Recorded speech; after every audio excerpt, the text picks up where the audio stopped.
Okay, hello everyone. So maybe we will wait a little bit more for people to come in. Then we will start very soon. Okay.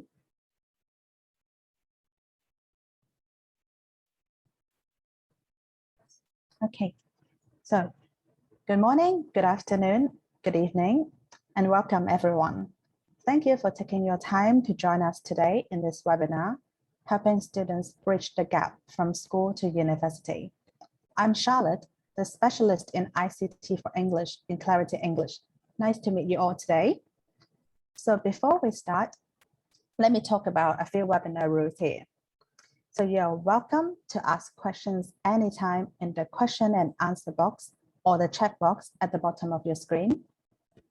And to receive the e-certificate, please complete the survey after the webinar. You will receive the e-certificate approximately a week after the webinar. And the webinar handouts will be shared together with you with this e-certificate. Okay, so before we start the presentation, shall we do a little warm-up game to talk to each other and test our chat function to see if it works? So today we have teachers from Taiwan, from Indonesia, and Andrew and Katie, they're now in the UK, and I'm here in Hong Kong. Perhaps we can talk a little bit about our surroundings and let each other know what you're seeing, so we will feel a little bit closer to each other. So why don't you tell me what you see outside the window of your room or your office? So feel free to put it in the chat and let us know. So for myself, I'm seeing a very bright sun today. It's a little bit warm in Hong Kong today, and there's some birds singing on the trees right now.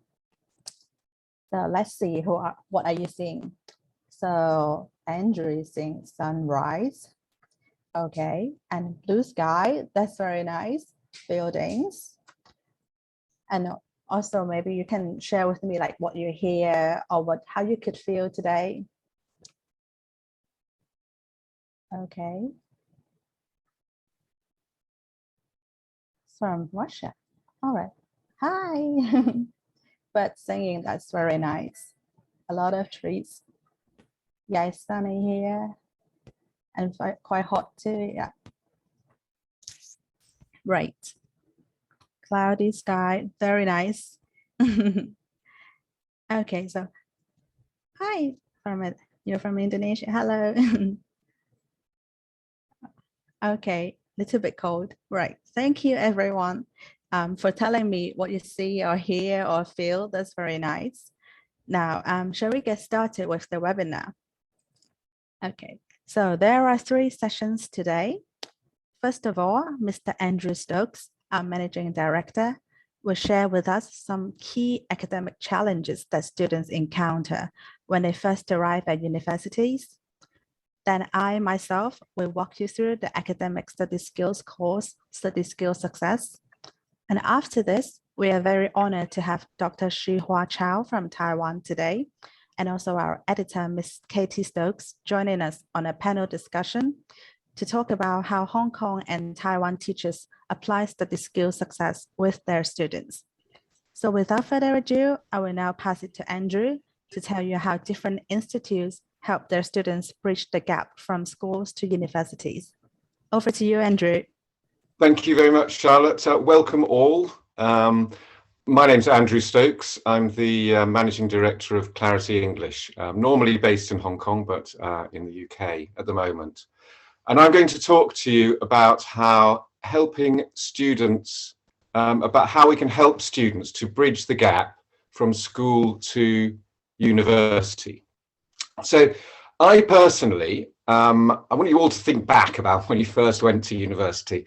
I personally made the jump from school to university in 1983. And it was a big shock. I discovered that I had to look after myself. I had to make my own food, had to get my washing done. I had to stay healthy.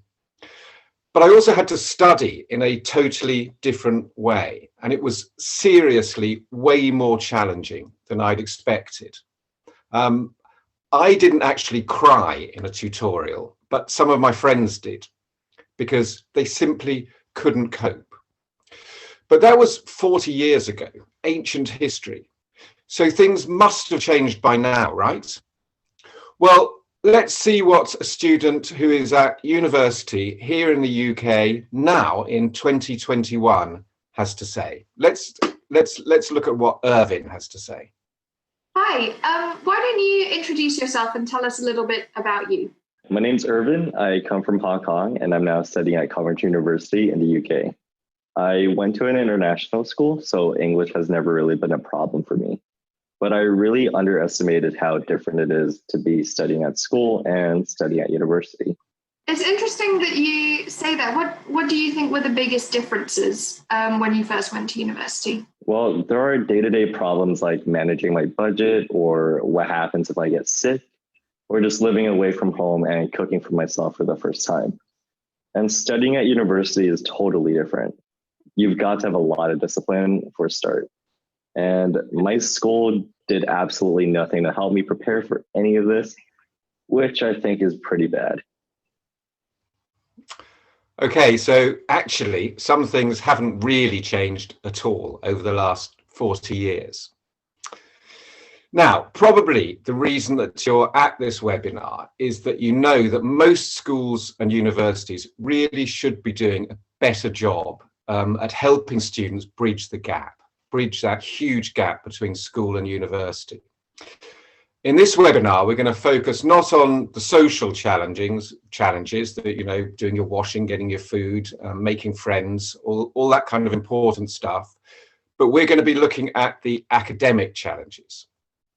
Now, I'm going to look at 3 examples of how universities are helping, from the University of Waterloo in Canada, from Edinburgh University in Scotland, and the University of Ohio in the US. But the websites and the resources that these universities have set up are aimed primarily at native speakers. So when I've done that, Charlotte's going to take you through some aspects of Clarity's own academic study skills course, Study Skills Success. And this is especially useful because of all the resources we're going to look at, this is the only one that's actually aimed at learners of English. So why are things different for learners of English as opposed to native speakers? Well, let's hear from 3 more students. These are all from East Asia. And we want to hear from these students, especially because unlike Irvin, who went to an international school, they have the additional burden of doing everything, all of their studies in a foreign language, English. Hi, I'm a new student to university, and I found that it's very different from high school. All classes are in English, and also I need to do my research in English. Because of COVID, we had a lot of online classes, and they were all in English. I found quite difficult to follow. I'm a bit worried. How is learning English in college different from learning English in high school? In high school, teachers would strongly emphasize the importance of grammar and vocabulary. Meanwhile, they would assign a lot of homeworks. In college, teachers tend to lead students to think and work with peers.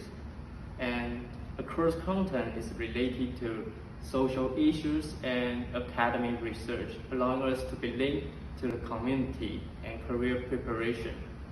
The struggle I faced when I first majored in English literature was listening. Everyone has a different accent. Sometimes it's quite difficult for me to understand what they are saying, especially native speakers. When we're in listening class, we will hear some dialogues from native speakers. Then we have to analyze the meaning of the dialogues. Sometimes they speak too fast, and the accent is hard to understand. So, because of that, I couldn't get the meaning of the dialogues. Okay, so I want you as teachers to imagine that these 3 or these 4 students have turned up at the university on the first day of term. And we'll start by looking at a quotation from a lecturer in a university, happens to be a university in London. And the lecturer says there are basically two types of first years. It's that quotation right at the bottom. There are two types of first years: those who are ready to study independently and those who aren't. So this gets to the heart of the problem, because the biggest difference between school and university is the level of support that a student can expect. So if a student goes to university expecting the same level of support that they got at school, then they're in trouble. At its simplest, it's just a numbers game. At school, a student can maybe in a class of 20 or 30, 35 maybe. And at school, students see their teachers every single day. But at university, classes are much bigger, and students can be lucky to see their academic tutor once a term. And of course, the COVID crisis has only made things worse because you haven't been able to see people face to face. But there's something else too. First year students suddenly find that the work they're faced with is much more difficult than it was at school. Why? Well, firstly, they're working at a whole new level. They're specializing, and that means going a lot deeper into the subject and exploring more complex concepts. Secondly, their assignments are likely to be more demanding, not just in the complexity of the content and the scope of the project, but also in the format in which they're expected to produce them. We probably all remember our first university assignment and how it was a kind of shock therapy. And of course, as we've seen, students won't receive the level of support that they're used to at school. They suddenly find that they're on their own. So no wonder some of them start crying. Now, it's our job to help push them through this transition and emerge much more confident on the other side. The number one overarching challenge was identified by that lecturer in London. It's being able to study independently. But what does that actually mean in practice? I think it's useful to break it down into individual skills, and I want to look at three. Firstly, critical thinking, first element of independent learning.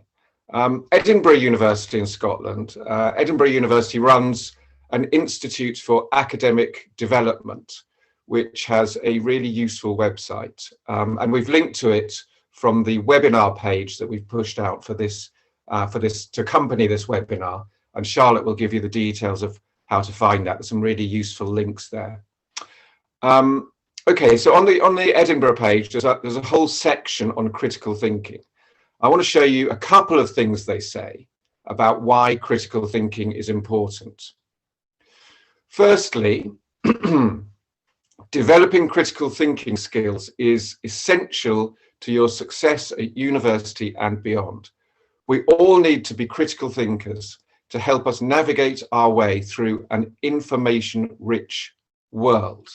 So the first thing students need to be aware of is that they need to develop strategies to cope with the sheer volume of material available on any given topic. Okay, and secondly, being critical goes beyond describing what you've heard in lectures or what you've read. It involves synthesizing, analyzing, and evaluating what you've learned to develop your own argument or position. So the second thing is that students need to engage with that material in specific ways: synthesizing, analyzing, and evaluating. Synthesizing, analyzing, evaluating. What does that even mean? And how are students supposed to learn how to do it? So basically, it's our task to help students understand that. It's our aim to end up with students like this one. At first, I used to copy down everything I read and everything I heard in a lecture. But of course, there's more than one point of view on most topics. Now, I ask myself these questions. Is this argument logical? Is the evidence valid? Can I trust the writer 100%? Then I work out my own opinion. That is what critical thinking is all about. Okay, that's great, isn't it? And if we can end up with students who understand that and start to think like that, then we're well on the road to success. Incidentally, if you take a look at the Edinburgh University page, you will see that the language is quite challenging and you need to decide whether it's accessible to your students. Okay, so that's critical thinking. Let's move on. So point 2 is to build resourcefulness. Building resourcefulness has obvious links to critical thinking. You have a problem, it's up to you to solve it. How are you going to do it? To start by looking at this at the most basic level, I wonder if you've heard the slogan, brain, book, buddy, boss. Even if you haven't, I'm sure you'll be familiar as a teacher with the principle of trying to reduce the number of questions from students. So the strategy is brain, work it out for yourself. Book, look it up. Buddy, ask a classmate. Boss, only as a last resort, ask your teacher. So this routine, as you may know, is often promoted in primary and secondary education, but actually it's just as relevant at university, especially as the boss is less available. So learning how and where to find answers to questions is a key skill for independent learning. But what else can resourcefulness mean? Well, it can mean investigating the most efficient way of studying for the student as an individual. We're all different. There's always going to be too much work to do, and students need to be resourceful in finding the optimal way of tackling it. So let's look at another website, and here's a comment from a student at the University of Waterloo in Canada. And he or she says, a big part of transitioning to university life is learning how to study effectively. And this ranges from learning your personal study style. For example, some people use cue cards, some people have different strategies for note-taking, etc. And to finding your favorite place to study. And I'm going to give you one more example. Here's some advice on intense study sessions from University of Ohio. So it's a 4-point process. First of all, you set your goal, 1 to 2 minutes, decide what you want to accomplish. Secondly, your study period, 30 to 50 minutes, interact with the material, organize, concept map, summarize. Then a short reward, take a break for 5 to 10 minutes, take a coffee, walk around, get a bit of exercise, stretch your legs, and finally review. Go back over what you've done, summarize it, wrap up what you've studied. So why follow this process? Well, intense study sessions are designed to work with the way the brain learns best in short, focused increments. But how, unless we help them, how are students supposed to know that? It's up to us as teachers to build that awareness. Okay, we've looked at critical thinking and resourcefulness. Now let's move on to time management. And the final tip here, final strategy, is probably the most important and the hardest to teach. So back to the University of Waterloo, another student tip. If I can pass on only one piece of advice, it's to tell you the most important life skill you'll ever learn is time management. This is a skill you'll need for almost anything you do. So She says, I found making a very detailed Google Calendar was super helpful. And that's just one idea. Hold on to that idea and we'll come back to it later. So, as we've said before, university students have less day-to-day support from teachers. That means they have to plan, prioritize, and manage their own schedule. But we know from our own life experience that everyone has their own approach to meeting deadlines. Some people we know always leave things to the last minute, whereas others obsessively complete every task as soon as they're assigned it. So there's no one approach that suits everyone. The thing we have to remember is that if students are left entirely to their own instincts, they can quickly lose control of their workload. That's why awareness building activities are the first crucial step. They'll help students recognize their strengths and weaknesses and prepare strategies for overcoming any issues. I think this raises an interesting question though. And I want to illustrate it by talking about my best friend at university. Let's call him Simon.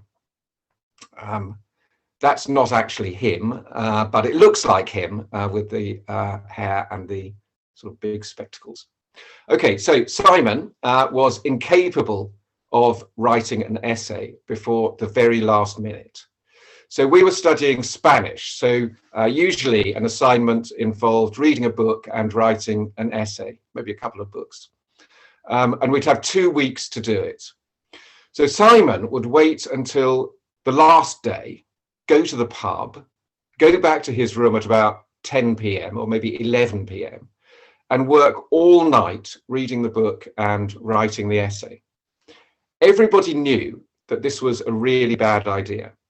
Simon knew this was a really bad idea. If he'd been given really good academic study skills training, would he have changed his ways? Maybe not, but at least some options would have been opened up for him to explore or ignore. So even if we recognize that we're not necessarily going to change students' behavior, we still owe it to them to give them the options.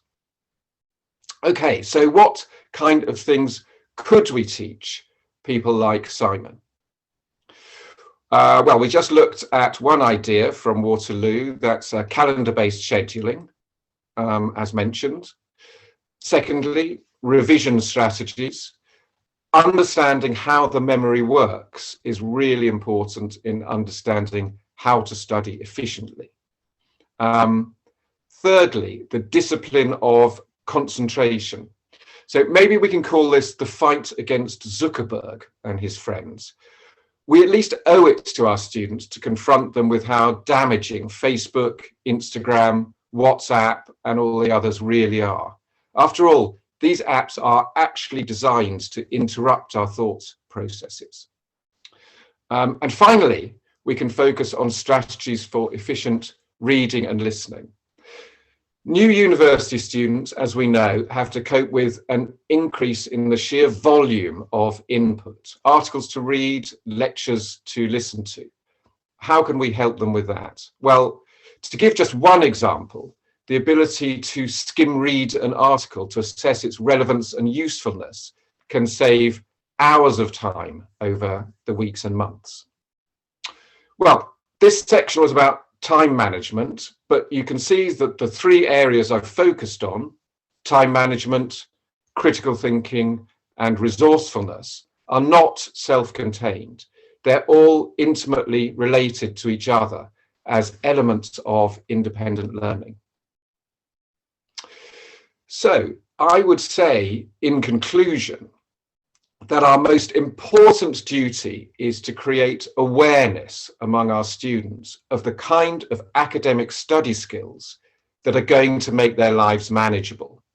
Of course, every student is a little bit nervous about the prospect of going to university for the first time, or even of moving from one university to another. But for the vast majority, they don't really know what they should be nervous about. Do they know what critical thinking is? Probably not. Certainly not in any depth.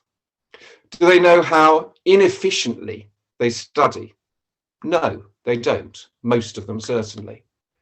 Have they developed the resourcefulness they will need to solve problems along their academic journey? No, most of them haven't. And with all these, the problem is that they don't even know what they don't know. And it's up to us to tell them. So I'm now going to hand over to Charlotte, who's going to look at some practical activities you can use with your students to work on the areas I've looked at today. Thank you very much. Right. Thank you, Andrew. Okay, so now we've just looked at the challenges that students face in universities and some suggestions to help with it. Now I'm going to show you some practical exercises which can help students attain the study skills they require. Okay, so let me share my screen with you. All right, so here, this is the Study Skill Success Program. And when students first arrive here, they will be prompted with an introduction video. And in the video, there will be a teacher telling them what this program is about and what they would expect from it. So let's have a quick look at the video.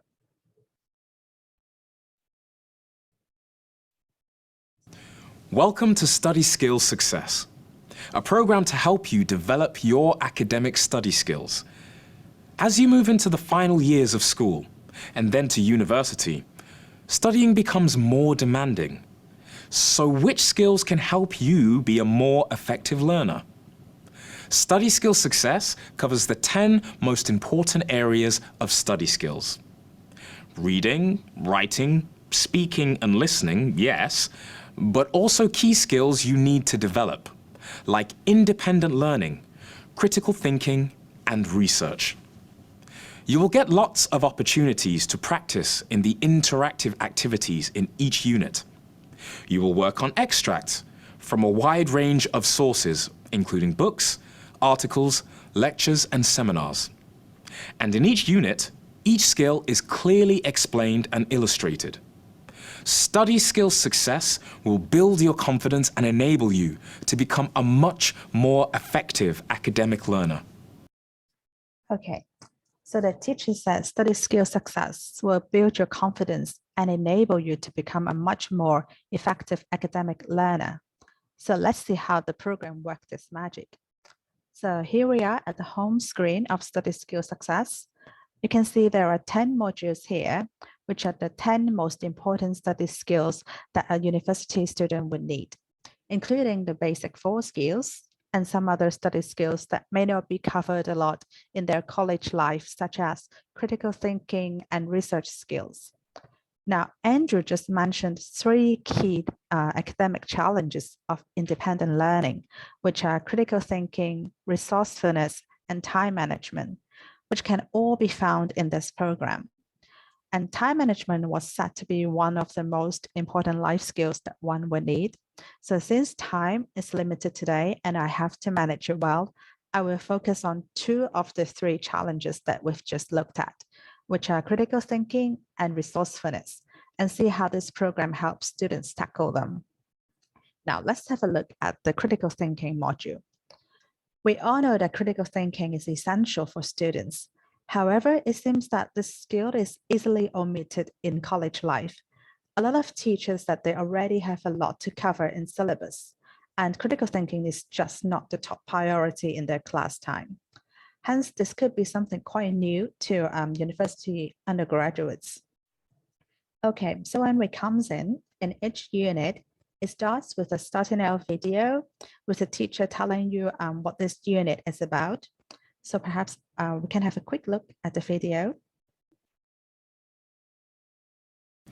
Talk to any university professor and they will say, "My students aren't good enough at critical thinking." But what is critical thinking?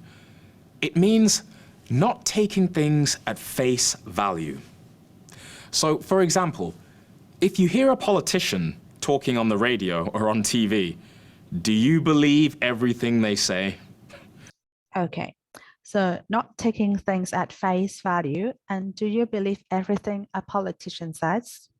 So let's see. After watching this video, we can move on to the next section, which is a practice zone, where we can find a lot of exercises that help us with 4 main areas in this unit, which are understanding the argument, evaluating evidence, recognizing problems with an argument, and finally, avoiding plagiarism. So let's have a look at the flawed logic 1 exercise as an example. Right. Sorry, it takes a few moments to load it. Hold on. Okay, so when I first arrive in the exercise, I can click on this You Will button to see the learning objective of this activity. For example, in this one, I will have to listen to some opinions about food and obesity and identify errors in the speaker's logic, and also learn about some of the most common flaws in logic. So let's do question 1 together. A. The obesity problem in America is clearly growing. I lived in Baltimore 10 years ago. When I went back last year, several of my friends were obese. B.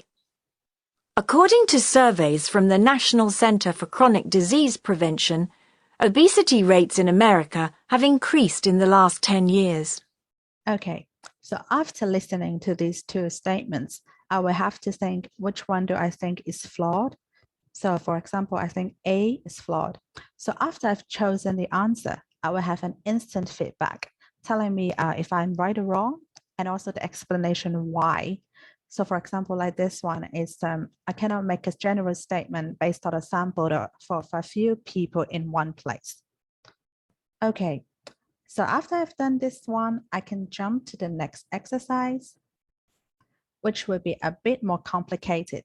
So in this exercise, I will have to read a longer and more complicated text, which are 2 blocks, and I have to identify the flaw of logic in each paragraph and make notes.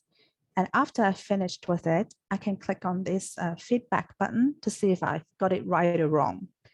Now, the good thing about these exercises is students, they can listen to a native speaker speaking so as to get them familiarized with listening to different accents. And also they receive instant feedback immediately after doing the exercises. Okay, so in each unit, the last activity is my learning record. So first of all, I will have to go to this resource bank to download this My Learning Record sheets. And also you can see in the resource bank, you can also find the study sheets of this unit and the transcripts of the video and audio if you couldn't follow the tracks. Okay, right now I would have to download this My Learning Record sheets. So in here, I will have to note down and see if I've managed to use the skills I've learned in this unit and note them down so I can review on my studies better.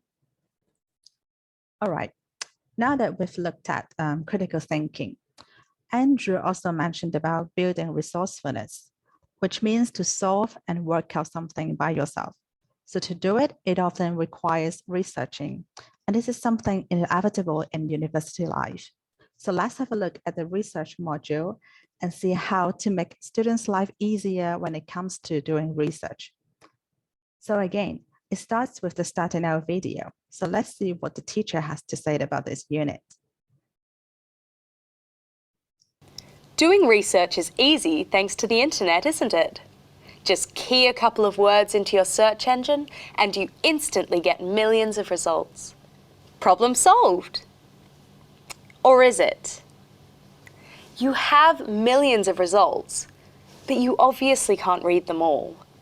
How do you know which are relevant to your research or which are academically reliable? Okay, so how do we know which results are relevant to our research or academically reliable? So let's have a look at how do I learn all this with the exercises. in this module, it talks about research process, like how to search with keywords and evaluating relevant websites, and also note-taking and citation. So let's have a look at evaluating websites, for example. It is very common nowadays to use internet search engine for everything. Google is even a word now. If you want to look at something, just Google it. However, how do we decide what sources or what websites are reliable and relevant? So in here, the first exercise, I will have to read this article about the advantages and disadvantages of internet searches and learn how to evaluate different websites. So, okay, let's try 2 questions together. So after I've read this article, I have to answer this with so many options from an internet search. It is difficult to identify the most, I think it's maybe reliable results. And the next one is, it's difficult to assess the something of the information from an internet search. So credibility, I'll say. So after I've done this, I can click on marking. So I got 1 right and 1 wrong, and then I can see all of the answers and also the feedback. So in this one, I have to click on them one by one, and it would tell me where I can refer back in the article to find the answers. All right, so after this one, let's see what's the next exercise. In the next exercise, I will have to go to some real websites. So there are 4 websites here. And first of all, I will have to scroll down and download this worksheets. And on this worksheet, I will have to answer all of these questions for each website. And these worksheets will help me identify which websites are reliable. And this is a good activity for students actually, to jump to a real website and read some authentic English. And that's something different than just staying in a program, and it's more engaging to them. Okay, so we have done quite a few exercises in the program. And while we are working through the program is monitoring our activities. So back to the home screen, we can find this progress report button here at the top right corner. And in here, we can see the coverage. For example, like in the independent learning module, how many exercises I've done or I haven't done. And the next button is I can compare to everyone else who's also using this program in the world. And also I can see the time I've spent on different modules. So to help me review and plan my studies better. And actually, not only the students, but teachers can also see all of these progress and results of their students on a separate admin panel to keep track of their studies. And also, since the program works on all devices, laptops, tablets, or mobile phones, so students can work on it at school, at home, or even when they're taking a bus, so they can literally study anytime, anywhere. Okay, so now that we've heard about the possible challenges students have in universities and some solutions for it and how study skill success can help with that, the next thing you may ask is how to apply it and put it into practice with your students. So shall we now invite all of the speakers to join in this panel discussion and share their views on how study skill success can help with their students in Taiwan and Hong Kong. So now I invite Dr. Chou and Andrew and Katie to join in this panel discussion. You can turn on your camera. Yeah, I can see Andrew, Dr. Chou, hello. Hello, hello. Hello. And also Katie will be joining us. Great, okay. So perhaps let me start with Dr. Chou. So first of all, thanks again, Dr. Chou, for joining us from Taiwan today. I know that you've taught in a National Taiwan University for over 30 years. I was wondering if you could share with us some issues you've identified with Taiwan students usually encountered when they arrive at universities and how study skill success could be the solution for them. So, thank you very much for inviting me. It is my great pleasure to share with you the importance of study skill success to the university students in Taiwan, both undergraduate and graduate students. Our students from year 13 to 18 use the locally published English course books, which provide very little teaching and learning skills. In class, teachers focus mainly on reading with vocabulary lists translated in Chinese and explaining grammar. So our high school students practically learn nothing about study skills and also general English.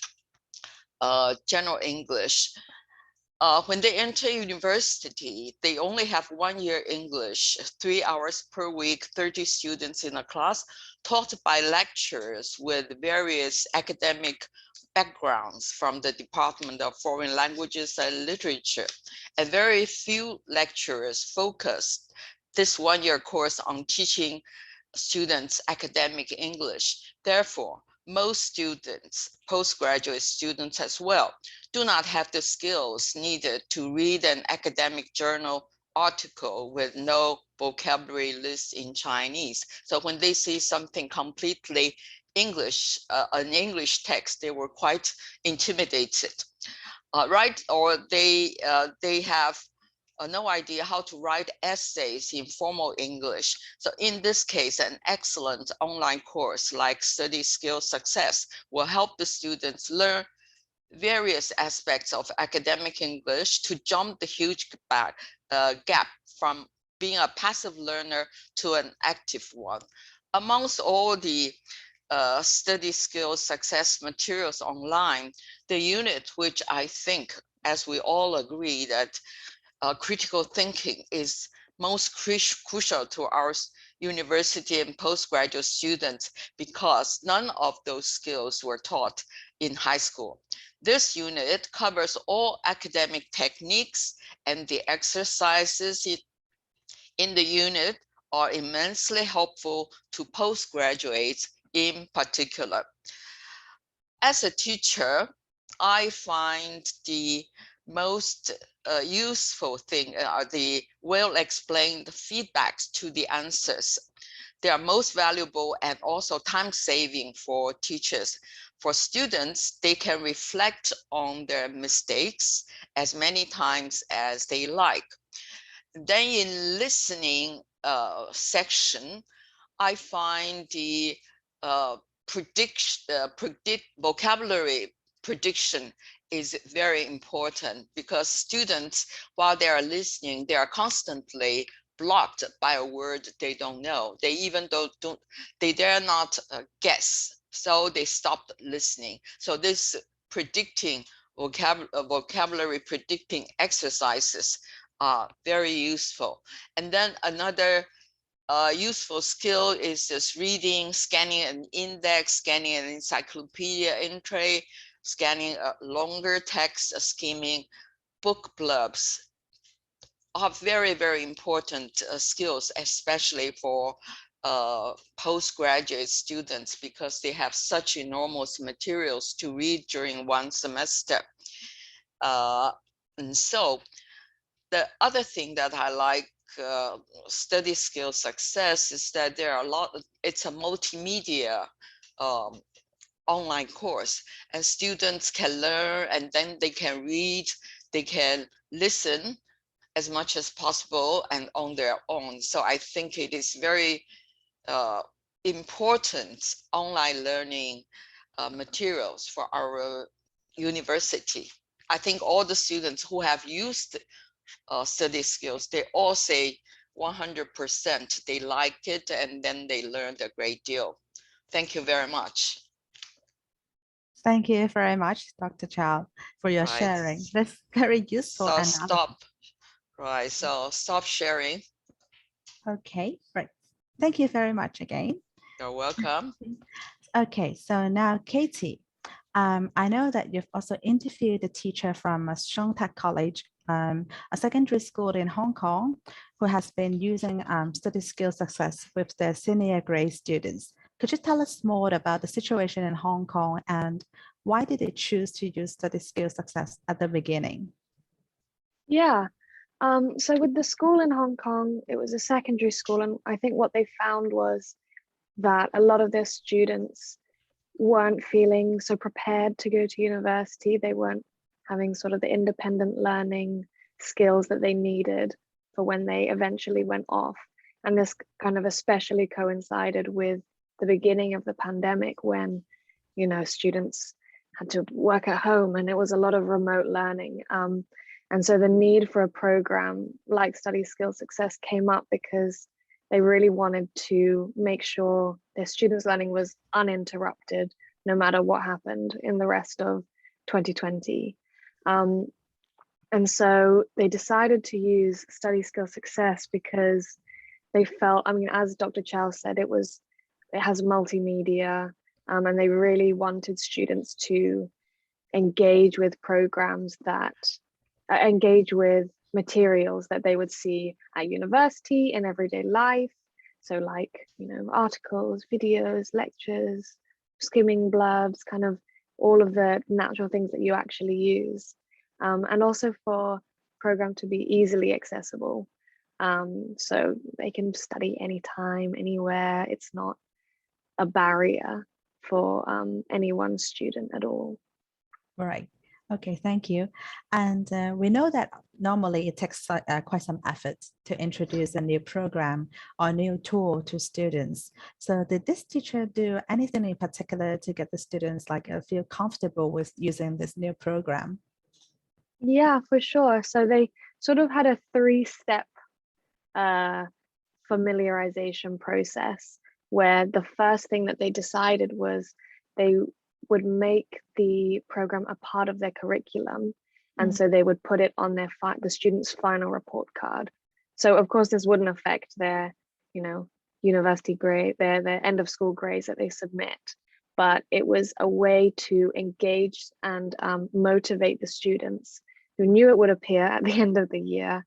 And so they would encourage them to try harder because, you know, really engage with it. So that was the first step, is making it part of the curriculum.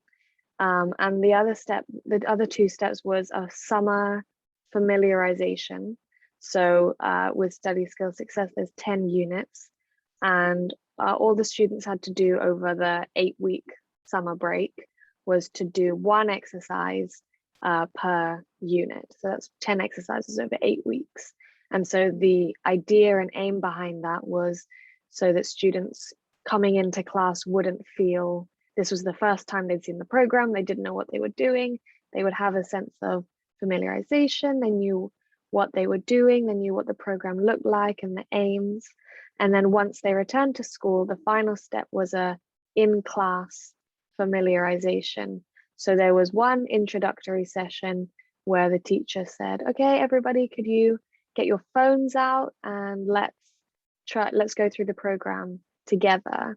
And so the teacher, Ms. Kwan, said to me, you know, using everyone getting their phones out was really the best part of it, because, you know, students were surprised they're using their phones in class, but it was also a really nice way for them to start using it, you know, on a device that they use almost all day, every day. And so that was a really great way to introduce it in the summertime and in class. Right, that's actually a great idea. So I have a final question, which is about the results. So how did the students respond to it, and in which area can the teachers see the progress in it? Yeah, so I think with any class, there were students that did better at the beginning and students that struggled a little bit, but this really wasn't too much of an issue, just because when, you know, there were a few students falling behind, didn't do enough or didn't complete enough exercises as they were supposed to, the teacher was able to check the accompanying admin panel of the program and see, okay, well, this student hasn't completed this student didn't spend any time on this student's really struggling. And so at the beginning, especially checking the admin panel every few weeks, she could see okay, well, this student needs a little bit extra help, and could go in and give them a bit more assistance and see what they were struggling with most, that she found really helpful. And on the other side, there were students who were highly engaged, highly motivated, and would do all the work, as Andrew said in his presentation, immediately as soon as they got it. And what they would do is write down their questions, write down their notes, bring them to class, and ask the teacher in a sort of class discussion. So although it was one student doing extra work, the whole class benefited from their questions and their curiosities from using the program. So the whole class could learn from them as well. And they felt that at the end of the year, the students really felt that the quality of their work or the teachers felt the quality of the students' work had improved, and the students, that they were definitely more comfortable going into their final exams and feeling ready to go to university as well. All right. Thank you very much, Katie. So now I have one final question, which is a question that I would like to ask Andrew. So I know that you've spent a lot of time and efforts on study skill success. So as one of the creators of this program, do you think study skill success has now achieved what you expected it to achieve when it was first created? And what's the future of this program? Right, thanks, Charlotte. Well, it's great to hear Dr. Chou talking about study skill success and how it's been useful for students in Taiwan. I mean, it's been an interesting journey, because when we started out, it was which was quite a long time ago. I mean, we've been working on this for 10 or 15 years, this project. And when it started out, we didn't have units on critical thinking and independent learning. And we had a lot less emphasis on making presentations, on speaking out in seminars. And so based on the feedback that we had from the teachers who were using it, they were saying, okay, yeah, it's great. I mean, the reading and listening stuff and the grammar and the writing is important. But actually, and as I think we've seen in this webinar, kind of the key focus needs to be those skills which are really missing when students arrive in university, and that is independent learning, it is critical thinking. And I think in this part of the world, it's also a lot of students don't have the confidence to speak out in English. They know they have to get up and do presentations, but they don't want to do it. And they don't want to speak out in seminars, they don't want to contribute, but that's essential, and they've got to learn to do that. So we've kind of grown the program, but also it's also been important to review it and keep it updated. So if you can imagine 10 years ago, researching on the internet was a totally different experience from now. Even things like, the filters that you put on your searches, not and but, all of these things that we used to do, inverted commas here and there, that's all different now. So in fact, over the last year, we've reviewed every single activity in the whole program, every single worksheet. We've added in some new stuff. We've got rid of some stuff which has got a bit outdated. And totally reviewed it, and that's an ongoing process. It's satisfying too. So what we love is that is when people who are actually using it at the sharp end with their students can come back to us with feedback and say, yeah, this is great, but actually, can you have another look at this bit, because we think it needs to be a little bit better. And that's great, and then we can act on it. And it's a real living program. Thank you very much, Andrew.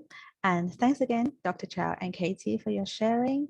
So now is the Q&A section. You can feel free to type your questions in the questions and answer box if you have anything to ask our speakers. And actually, we have got a few questions already, so I'll just read it out now, maybe. So one question is, what would you do when students ask you for the PowerPoint you use in class? So probably because they are reluctant to take notes. So I suppose students are resourceful in a sense because they ask the teachers for help, but then again, they're like fail to develop the note-taking skills. So what would you do? So Dr. Chou or Andrew? I don't mind at all. If students ask me for this PowerPoints, that means they are interested in the talk or in the lecture. So I always turn my PowerPoints into a PDF file and send it to my students. They might study, review the lesson afterwards. That's what I do. Yeah. We have to be generous, don't we? Just like study skill success is very generous to let us use it. Yeah. Right. Yeah, and for me, I mean, before the pandemic, I remember talking to students and saying, well, you know, I assume that now, you know, you can actually watch the lectures are videoed and you can actually watch them afterwards. And they said no, and I said, well, why not? And they said, well, the lecturers think, well, if we videoed the lectures, nobody would turn up. They just stay in bed. And I thought this is a shocking attitude, because a lecture is actually a very old-fashioned, almost medieval format. Everyone goes into a room, you sit there and you watch for an hour, a whole hour. You know, who has the concentration span of an hour? And then if you can't ask questions in a formal lecture, and then if you miss something, it's gone forever. How do you get it back? So I think it's great if you want students to turn up, you want them to be part of that community, that learning community. But afterwards, you know, you really want to encourage them to go back. Okay, I didn't really get this part of the lecture, and because I didn't get this part, I couldn't really understand what followed afterwards. So I want to go back to the video. I want to watch that part again to make sure I can really understand it. And then other things fall in place. So I think, yeah, I mean, let's give students everything that they want. Give them the videos, give them the PowerPoints. And that's just going to encourage them to study more effectively. Right. Thank you. I agree. Very generous. Okay. So I have one more question. I think we have time for one more question, perhaps. So it's when it comes to online testing or using a computer device as a tool to assess the students, there's a tendency that we could not control them over cheating. So how does study skill success overcome this? So perhaps I can also chip in a bit. So first of all, as the study skill success, we always monitor the students' activities. So to prevent that, actually the teachers, they can monitor like the steps or like the progress of the students. So in the admin panel, they can see like if the students for the first attempt or the last attempt. So they will see like how they respond to the questions like the first time and the last time.